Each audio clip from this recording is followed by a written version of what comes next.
hear the distant click-clacking of a keyboard as Mike Casey furiously prepares for an episode of This Week in Cleantech. We like to bring it to you live, net sound environment. You're listening to this on Spotify or Apple Music, and you're like, what is that? It's Mike Casey hard at work, our Cleantech commentator extraordinaire, joining me, Paul Gerke, from Factor This on This Week in Cleantech. We appreciate you guys listening, joining us every week for a roundup of the biggest stories in the industry that you need to know about. We got a special guest on the horn, Ari Natter from Bloomberg, joining us shortly. As you know, I'm Paul, that's Mike. What are you working on over there, buddy? I'm not working on anything. I'm sending love letters? No, I'm hands in my lap. I suspect it's Mendez clacking in to make me look bad. Impersonator clacking. He's setting you up, is what you're alleging. I got it. Yes. Understand. And I'm actually an AI generated avatar. Mike Casey is I've long suspected, in retirement. Anyway, man, what's good? I have a cartoon that our cartoonist Joe Moore is going to be posting. Today, when we're taping this, we'll be posting it, and viewers and listeners can check it out because, Paul, we have covered so much legislative and regulatory skullduggery from legislators in Texas and Ohio and Congress that we had to put a humorous note on it. So we'll put the link in the show notes here. Just give everybody a little bit of humor in this challenging time. Nothing performs as well as a cartoon on an audio podcast. I'm sure the people listening right now are geeked. Can you tell them where they can see it? Are we going to put it up in the video form, Brian Mendez? Is that the plan? Find me on LinkedIn. It's going up on LinkedIn. There it is. There's the push to Mike Casey's LinkedIn. All right, guys, if you want to be on the show, if you drew a cartoon or something that Mike will talk about ambiguously, let us know. Send it to us, paul.gerke@clarionevents.com. You could also nominate the stories we talk about. I forgot to mention the date. This is technically the Friday, June 6th show, but as summer does, schedules get mixed up. We're taping this a little early, so if something crazy happens Friday morning, it's not on us. This isn't really Friday, even though it might feel like a Friday once we get moving. Story number one, Mike, get us there. Robinson Meyer from the Red Hot Heat Map writes, the Supreme Court just started a permitting revolution, Paul Gerke. Heat Map is red hot. Love the work they're doing over there. We've said it on the show before. I'll say it on the show again. This one's important, guys. The Supreme Court just narrowed NEPA, the National Environmental Policy Act. Now federal agencies don't have to analyze downstream impacts of projects. Let me say that again. Now federal agencies don't have to analyze downstream impacts of projects, only the direct environmental impact of the project itself.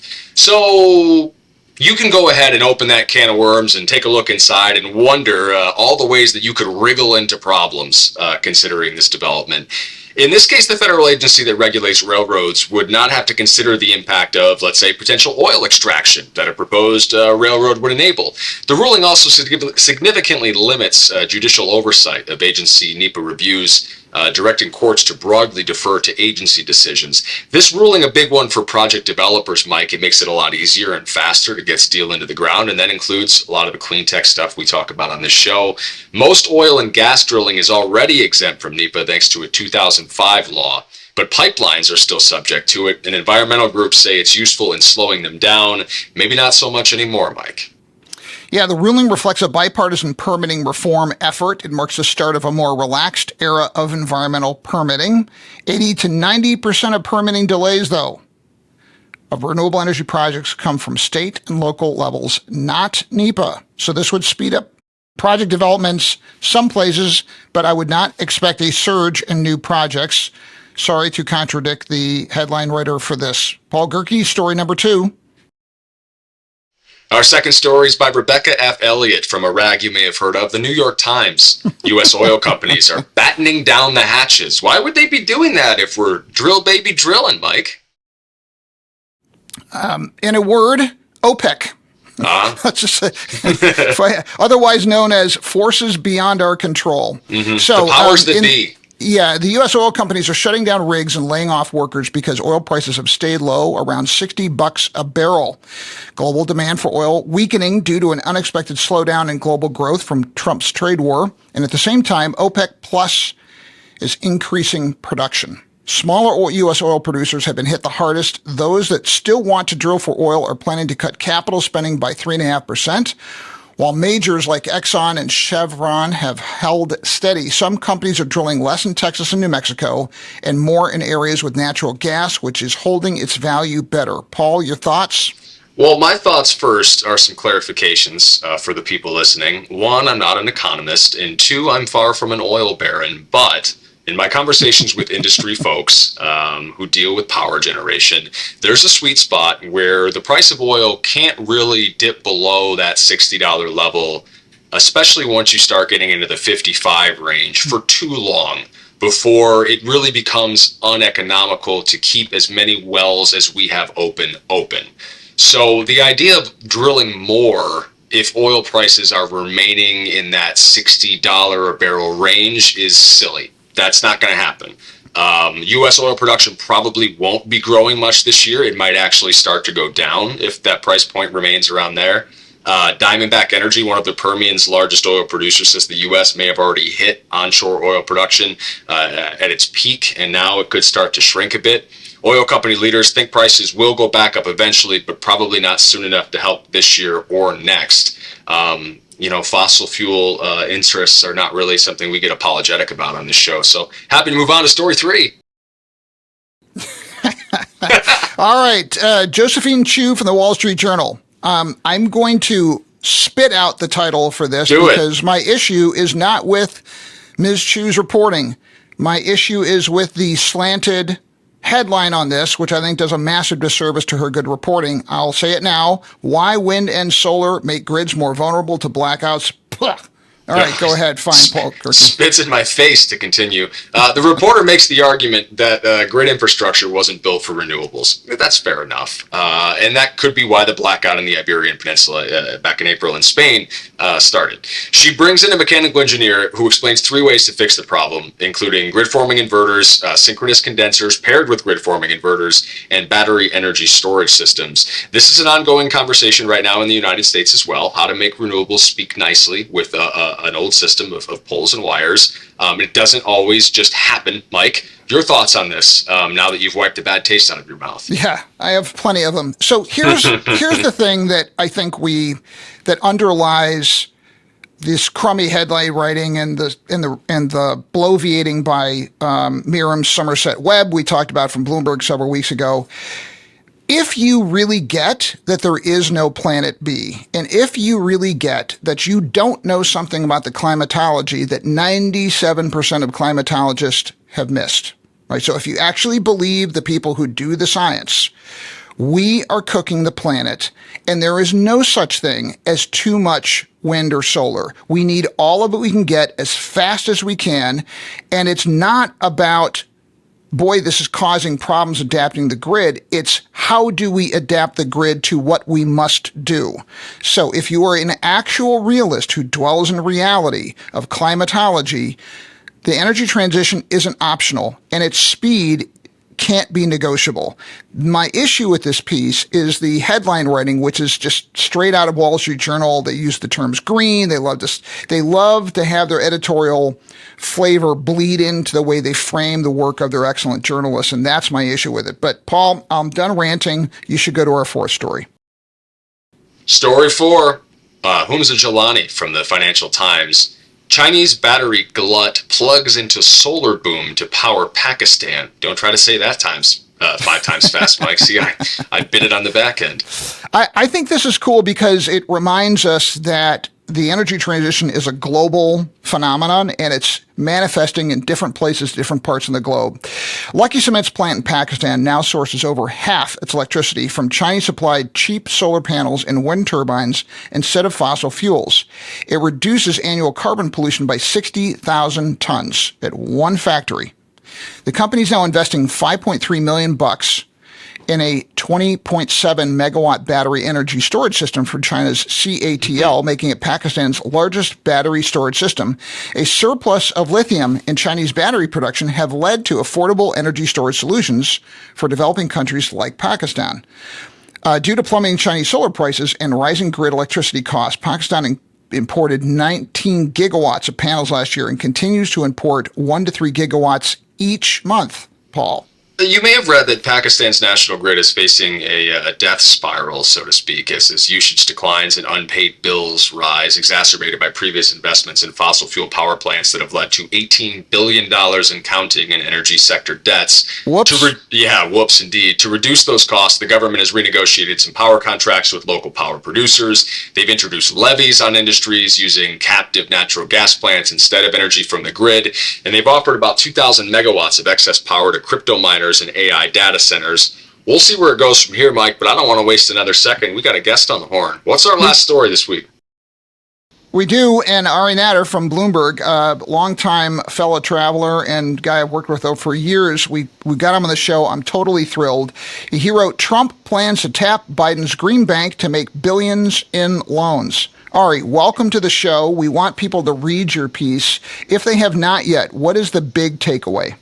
Yeah, thanks for having me on, guys. So the big takeaway from this story is there's been a real question mark over the future of this program under the Trump administration. During his first presidency, he proposed killing it.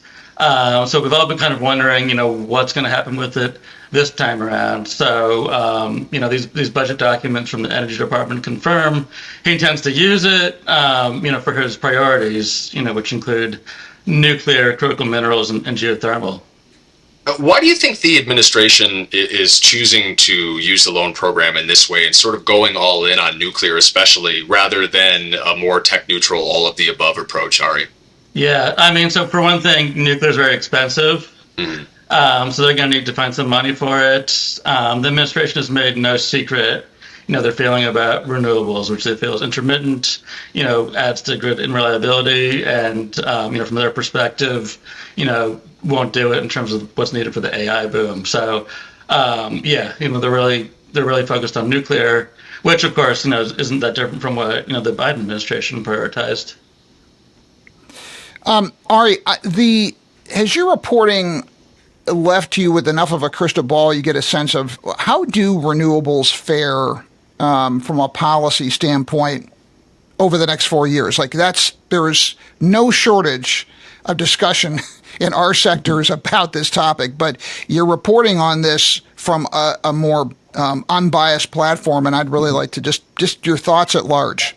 Yeah, I think it depends on the source. Obviously offshore wind is not in favor in this administration. We've seen them kill and then unkill the Ørsted project off the coast of New York. So I think it depends on the source. Obviously geothermal, Chris Wright, the energy secretary, likes that. Solar might be a jump ball. But also with the tax bill moving through Congress, if that passes, as is, I think a lot of those projects are going to be in trouble. Yeah, the initial draft of that, Ari, was pretty harsh toward nuclear, too. They had phased out a lot of provisions before a lot of these places would even have steel in the ground, and have since sort of backpedaled on that end of it. I wonder in your reporting if you got a feel for which fruit we'll be able to harvest first from all this investment. Is there a project or a tech that you think will be the first thing online that this administration will be able to hang its hat on? Yeah, so if we're talking about the loan programming, I think it's going to be a nuclear project of some sort. Yeah. They're making motions even before this budget document came out. They've said they want to use it for nuclear, and they've singled that out. And further down the line, the Alaska LNG project, and it cost $40 billion. I wouldn't be surprised if they tap into the loan program for some of that too.